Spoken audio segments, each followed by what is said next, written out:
रफ़ीक इसकी ज़ुबान बंद कर वरना हाथ तुड़वाना तुम्हारा काम है। इसके बाद अच्छा अब कोई फ़ायदा नहीं। रफ़ीक ने इसकी गर्दन के इंजेक्शन लगा दिया। आयल अस्ती नीचे का था कोट पहने का मोबाइल की बीप सुनाई दी तो दानी का नाम जब मारा था। तो मैडम को अब मेरी याद भी आने लगी है। वो मुस्कुराते मोबाइल जेब में डाले चलने लगा। या मेरा फ़ोन नहीं उठाया। दानी मुंह खोले मोबाइल को देखने लगी। आने दो पूछती हुई से दानी दांत पीसते हुए बोली। आयल अंदर है तो कोट का बटन खोलकर उतारने लगी। कहाँ थे तुम? दानी कड़े तेवरली बोली। पहली बार बिल्कुल बीवी लग रही। वो दानी की नाक दबाता बोला। मेरा फ़ोन क्यों नहीं उठाया? दानी ने सवाल बताया। तुम्हारा शोर कोई मामूली इंसान नहीं, 1000 काम होते हैं मुझसे। हाँ मुझे पता है तुम्हें जो काम है। अब चुप करके बताओ मेरी मैगी कहाँ है? मेरी मत को कहा करो। अहल खुफकी से बोला। क्यों गुस्सा आता है? आई कैन नॉट बिलीव तुम एक बिल्ली से चढ़ रहे हो। दानी आंखें छोटी की बोले। बिल्कुल। आहल ने के फ़ोन पे बेल सुना दी। 1 मिनट। दानी को इशारा करता साइड पे हो गया। हाँ रफ़ीक सर इसका काम हो गया। ना वो बोल सकता ना ही लिख सकता, सिर्फ सुन सकता और इशारों से समझाना इतना आसान है। गुड। इसका हाल मालूम करने वालों में पहला नाम मेरा होना चाहिए। ख्याल रखना। जी सर मैं आपको इन्फॉर्म कर दूंगा। दानी आगे को होती सुनने की कोशिश करती। क्या समझ आया? नो एकदम से मुड़ा। दानी घबरा कर पीछे होगी। कुछ भी सुनाई नहीं दी। इतना आहिस्ता बोल रहे थे मुझे लगता है इसे भी कुछ समझ नहीं आया होगा। दानी मुंह बनाते हुए बोले। तुम जो खुद से बातें करती हो मुझे तो वो भी सुनाई दे जाती है। आल महफूज होता बोला। तुमने तो माइक्रोफोन फिट कर रखे हैं। दानी मुंह सोड़ते बोली। मैगी कहाँ है? मैगी अल्लाह को प्यारी होगी। वो फिर भरपूर बनाने से बोला। सोफे पर बैठ गया। दानी सदमे से देखने लगे। तुमने मैगी को मार दिया? दानी के रखसार पे मोतिया करे। मैंने नहीं मारा है, किसी और ने। वो दानी को देखते बिना बोले।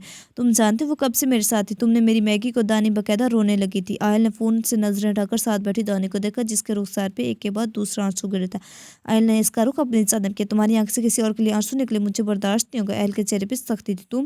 मैं जानता हूँ वो पिछले 2 साल से तुम्हारे साथ थी, लेकिन तुम्हें कोई और छुए अहल हयात कोई गवारा नहीं। तुम्हें सिर्फ अपनी मन मर्जी करना गवारा, बाकी सारी दुनिया चाहे भाड़ में। दानी हलक के बल चलाए। तुम पूछ रही थी ना कि कहाँ से आए हो? ये देखो अब सोच समझ कर बात क्या करना मुझसे। वो वीडियो प्ले करता हुआ बोला। दानी हक्का बक्का सी वीडियो देखने लगी जिसमें आयल कमजोर से लड़के को पीट रहा था। फिर आयल ने गोली चला दी। दानी मुंह पे हाथ रखे हैरसी से देखने लगी। ये क्या था? वो मुश्किल बोल पाई। तुमने दिमाग खराब कर दी तो सोचा हाथ साफ करो। दानी मैगी का दुख भूल गई थी। हाथ टिश्यू से साफ करते हैं चाहे इंसान लोगों से नहीं। अली खुफकी से वो इसे देखने लगा। दानी थूक निकलती पीछे हो गई। नहीं मेरा मतलब ऐसा कौन मारता है? दानी संभल कर बोली। अहल का डिम्पल फिर से नमाया हुआ। दानी इसके डिम्पल को पसंदगी से देखने लगी। तुम्हारा शोहर? अहल नरमी से बोला। अच्छा फिर मैं जाकर सोती। दानी की आंखों में खौफ तेज रहा था। वो खड़ी हुई तो अहल ने इसकी कलाई थाम ली। अल्लाह अब ये मुझे ना गोली मार दी। दानी पड़ पड़ती वापस बैठ गई।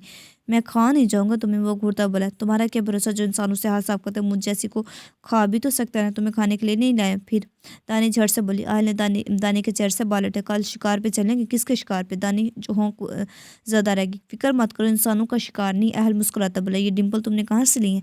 दानी दिलचस्पी से बोले। तुमने ये आंखें कहाँ से ली? आयल ने उल्टा सवाल लगा। दानी मुंह बनाती हुई बोले। मेरी नेचुरल है तो मेरा क्या आर्टिफिशियल है? वो घूर कर बोला। तुम्हारा क्या भरोसा कुछ भी कर सकते हो? कुछ करके दिखाओ फिर तुम्हें। वो दानी की उंगली में अपनी उंगलियां फंसाता हुआ। नहीं मैं नहीं जानती, तुम्हें साबित करने की जरूरत नहीं। दानी अपना हाथ छड़वाती तेजी से निकल गया। हल्का का लगाता खड़ा हो गया। सो जाओ तो मुझे काम है। लौट आन रखनी। वो कपड़े निकालता बोला। दानी ने चेहरा कंबल में छुपा लिया। हाय मैगी मैं तो तुम्हारा हिसाब ही नहीं मांग सकती चाल से। दानी दुख से बोली। मुझे पता होता तुम्हें घर ही रहने देती, यहाँ बुलाकर तुम्हें भी। Oil oil of. फिर झरझरी। सर आकब हयात की लाश होटल में से मिली। आसिम इसका सामने आता बोला। और इसका लैपटॉप? जी सर वो हमारे पास, आप बेफिक्र हैं। लेकिन बज़ाहिर इसने खुदकुशी की। अगर पुलिस को शक पड़ गया तो कौन मुजरम साबित होगा? सर एक वेटर को मैंने फंसा दिया। इसे भी मालूम नहीं कि बहुत जल्द केस में वो हमारे अंदर हो जाएगा। बहुत अच्छा मुझे इस रहीम से मिलवा जिसने एक और मुसीबत डाल रखी है। वो कुफर से बोले। सर इसे अभी मैंने आने का बोल दे, बस आने वाला को आज चलते। वो की को इशारा करते बोले। रहीम डैड कुछ भी कहें तुम इनकी बात मानना। अनम फ़ोन कहाँ से लगाए बोल रहे थे। तुम फिक्र मत करो मैं अपनी बात पे कायम रहूँगा। अनम मुतफक्र से फ़ोन बंद करती टहलने लगी। तुम रहीम? ज़ुबैर सर से पैर तक हकार से देखते हुए। जी सर। वो खड़ा वो कहा था तुम्हारी हमारे बराबर बैठने की। वो कड़वे तेवरों से बोले। रहीम को अपना हकीर लगने का। तुम्हारी बहनें जो इनने हैं ख्याल किया करो इस किसी दिन अगर वो बात और छोड़कर रहीम को देखने लगे। रहीम जख्मी अंदाज में नहीं देखने लगा। लेकिन फिर भी हमारी बेटी ने तुम्हें पसंद की इसलिए ये तोहफा दे रही इसका दिल लगाने के लिए। 1 हफ्ते तक तलाक के पेपर्स मिल से चाहे बशमूल तुम्हारे साइन के कहकर वो खड़े और तनफन करते चल दिए। रहीम आंखों में न मिली इस बरीफ केस को देखने लगा। फिर आंखें मसलता ब्रीफ केस उठाया और घर चल दिया। आयल से हो रहा था जब इसका फ़ोन रिंग करने लगा। हाँ रफीक बोलो। वो गुनूदगी में बोल। बट कब और कैसे? आयल फ़ौरन उठ बैठा और आंखों में नींद की एक झलक भी दिखाई ना दी रही थी। चट शिट मैं छोड़ूंगा नहीं कि इस कमीने को। आयल तेज में बोलता कमर पर फेंकता बेड से नीचे उतर गया। दानी थोड़ी थोड़ी आंखें खोले से देखने लगी। रफीक तुम कुछ जाओ पुलिस के साथ, तुम अपनी तशवीश करो, मैं नहीं चाहता इस बार वो बच जाए। आयल टहलता हुआ बोल रहा था, हाँ मैं तैयार होकर निकलता, अब तब तक तुम जाकर सूरत हाल देखो। आयल मोबाइल बेड पर फेंकता कपड़े निकालने लगा। इसे क्या कर, सुबह सुबह दानी बड़बड़ाते हुए बैठ के, तुम एक काम नहीं कर सकती। आयल कुफर से बोला, कौन सा काम? दानी हैरत से दा बोली, कपड़े नहीं निकाल सकती मेरे, वो तकरीबन चुरा रहा था। तुम्हारी वजह से मुलाजिम को कमरे में नहीं आने देता, पहले सब वही करता था, अब खुद करो। वो कुफर से बोला, वॉशरूम में घुस गया।